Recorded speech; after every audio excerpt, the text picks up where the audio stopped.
If you're an older man and you masturbate, I need to ask you something important. Have you ever quietly wondered, is this still healthy after 50, 60, or even 70? Or maybe you've worried in private, am I hurting myself? Am I weakening my prostate or making things worse down there?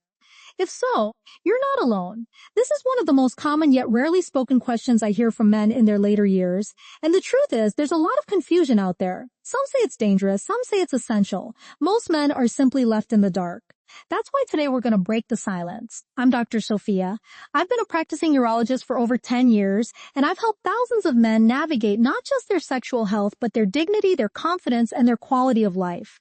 And in this video, we're going to have the conversation most men never get to have, but absolutely deserve. I'll walk you through 10 surprising benefits of masturbation as an older man, and then just as importantly, 10 risks and mistakes you must avoid to make sure it stays a healthy practice. One of these risks in particular might shock you, but if you understand it, you'll protect not just your prostate, but your long-term vitality. Before we dive in, do me a favor, hit that like button to let YouTube know this is an important conversation, and leave a quick comment telling me where you're watching from. I always love seeing the community of men from all over the world connecting here, and of course, don't forget to subscribe so you don't miss any of our upcoming health conversations. Alright, let's start with the good news. Here's the truth.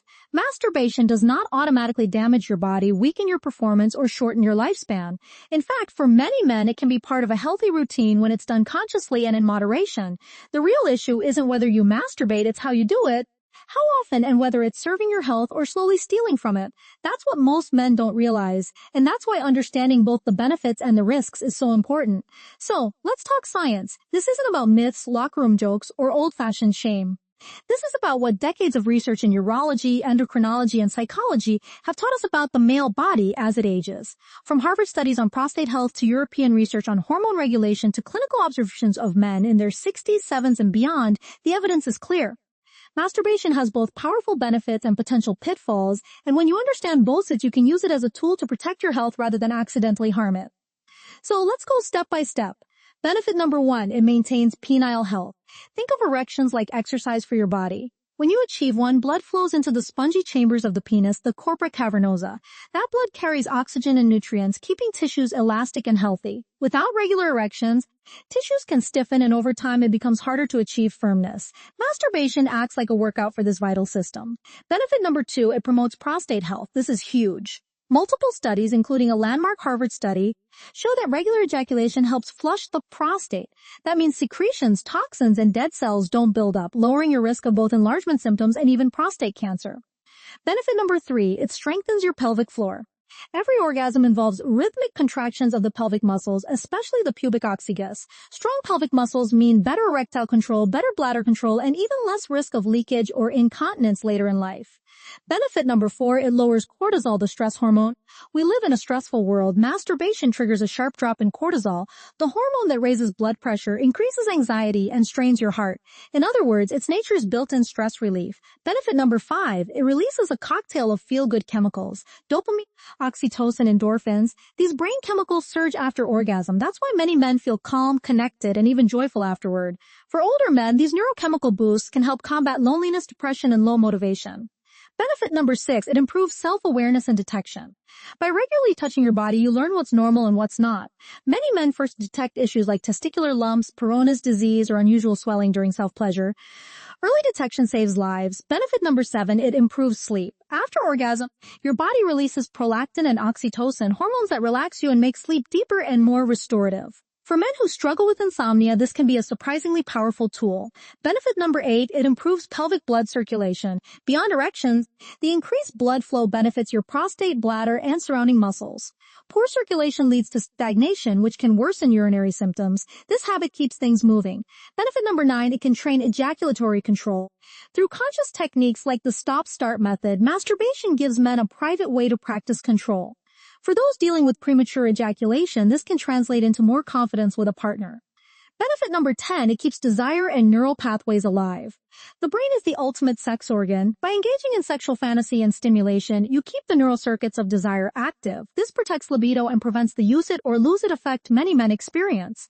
So there's the good news, but as with any tool, how you use it makes all the difference. Let's talk about the 10 risks you need to avoid. Risk number 1, social isolation. When masturbation replaces human connection rather than complementing it, men risk withdrawing from relationships. Remember, pleasure is healthiest when it adds to life, not when it walls you off. Risk number 2, skin microlesions. Too much friction or no lubrication can cause tiny tears in penile skin. These can irritate, inflame, or even allow infection. The fix: be gentle and use a good water-based lubricant. Risk number 3, desensitization. Always using the same pressure or grip conditions your brain to only respond that way over time. Arousal with a partner may become difficult. Solution: vary your technique. Risk number 4, masking erectile dysfunction. Some men can only get firm during masturbation, not with a partner. That's not normal aging. It's often a warning sign of heart disease, diabetes, or low testosterone. If you notice this, see your doctor. Risk number 5, nerve compression from poor posture. Sitting hunched in a chair for long sessions can compress the pudendal nerve, leading to numbness or pain. Lie back comfortably or switch positions. Risk number 6, emotional escape mechanism. If masturbation is your only way to cope with stress, loneliness, or boredom, it can become a crutch. Build other coping tools. Exercise, friends, meditation. Risk number 7, guilt and shame. Many older men carry childhood messages that this is dirty or wrong. The guilt can eat away at confidence and joy. If that's you, consider talking with a sex-positive therapist to reframe it as the natural, healthy act it truly is. Risk number 8, pelvic congestion. Yes, too little ejaculation can hurt the prostate, but too much multiple times daily for long stretches can cause aching, heaviness, or even fatigue. The answer: listen to your body. Moderation is key. Risk number 9, reduce semen quality. If trying for children, most older men aren't trying to conceive, but if you are, daily ejaculation can reduce sperm concentration. For fertility, the sweet spot is every 2 to 5 days. Risk number 10, disconnect from reality via pornography. When the brain is overstimulated by extreme online porn, it can distort expectations. Real intimacy may feel less satisfying. If you use porn, balance it with imagination, memory, and real connection. So what's the takeaway? Simple. Masturbation after 60 is not inherently good or bad. It's a tool. When used consciously with moderation and variety, it can support your prostate, protect your erections, lower stress, and even help you sleep. But when it becomes compulsive, isolating, or physically careless, it can do the opposite. Here's what I recommend as a healthy baseline. Aim for moderation. 2 to 4 times a week is a healthy range for most men. Use lubrication and vary your technique. Pay attention to your body. Aches, numbness, or changes in arousal are signals, not inconveniences. And above all, remember this is about enhancing life, not replacing it. I know this can feel like a vulnerable topic. Many men have never had an honest, shame-free conversation about it in their entire lives, but let me reassure you, there is nothing wrong with taking care of your body this way. In fact, done consciously, it can be one of the simplest, most private forms of self-care available to you. You don't need to feel guilty, you don't need to feel too old, and you certainly don't need to suffer in silence. So if you take just one message from today, let it be this. At any age, even in your 60s, 70s, or beyond, you are not past your prime. You are not broken. Your body still has pathways to pleasure, vitality, and strength. And when you treat those pathways with respect, they will continue serving you for years to come. Gentle changes, conscious choices, and a little awareness can bring back freedom, dignity, and confidence you thought were gone. If this video helped you, please like it, subscribe for more practical science-based health advice, and share it with a friend who might need this conversation but is too shy to ask. And now I'd love to hear from you. What was the most surprising thing you learned today? Drop it in the comments. I read every single one. I'm Dr. Sophia, reminding you your age does not define your vitality. Small conscious habits can protect not just your prostate, but your quality of life. Stay strong, stay hopeful, and I'll see you in the next video.